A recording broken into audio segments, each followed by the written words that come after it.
Welcome to Java, Indonesia. On an average day, there are about 1 million passenger trips through train stations across the island. I took a photo of the station map when I visited Indonesia last year.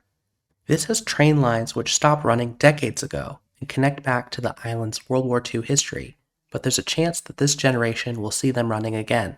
First, let's look to the island of Madura. It's about the size of New York's Long Island. Around 1900, during Dutch colonization, a steam railway was built across Madura to transport salt. The majority of salt in Java was collected in Madura at that time. The trains quickly became popular for passengers too, even though it took a full day to travel from one end of the island to the other. The train line east of Pamekasan was dismantled during the Japanese occupation in the 1940s. One modern report says that it was shut down for being unproductive.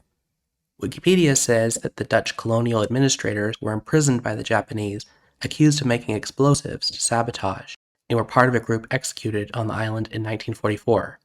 After independence, the line transferred to Indonesian management. At some point they switched to diesel trains, as visiting train enthusiasts commented on a special steam train run. The last train on the west side ran in 1987, as road networks on the island were improved, and there was less demand for passengers or freight. In 2009, the Suramadu road bridge connected Madura to Java, ending thousands of years where it was only connected to Java by boat. The hope was this would open the island to more economic development and tourists. We can get a detailed map of the former train network from ArcGIS.com and from OpenRailwayMap. Quick suggestion, you should click around on OpenRailwayMap in your own hometown so you can find unusual parts of the city or towns which match where the train used to come through. It's the same data as OpenStreetMap, but they bring forward railway data, including these former lines. Nearly 30 years after closing, Madura's railway has gained a sentimental status. They even have something of a fan club. Student projects include interviews with residents, or imagining a rail connection over the Suramadu Bridge. There was a train simulator map for Madura's railway, but it's no longer playable. In 2023, the Indonesian Railways official TikTok account posted about their current office on the island, which monitors their assets, rents former stations out to different businesses. I was also impressed by 2 Indonesian YouTubers who followed the whole route across the island. Here they find a crossing sign and follow it to some leftover rails. Ke sana. Itu yang kecil ya, kecil terus ke situ. Oh ya, ini nih relnya teman-teman, relnya ya. Jadi kita meraba-raba udang, relnya kita nggak tahu di mana. Ini kita di jembatan relnya. In this interview, one resident did not know that there used to be a train. Sebelumnya Ibu tahu kalau dulu pernah ada rel kereta api di Madura? Enggak tahu. Enggak tahu. Belum. Jadi Ibu baru tahu ini ya? Iya. If you're researching trains or speak Indonesian, there are links to these videos in the description. There have been assessments of restoring rail service on the island. With modern train technology, it should be a lot faster to cross from one end to the other, but the route might not be adaptable to higher speed modern trains. Too many people have built something over the former rail location, and it runs right alongside the cars. Over on the other west end of Java, there are 2 ghost railways which are also being considered for revitalization.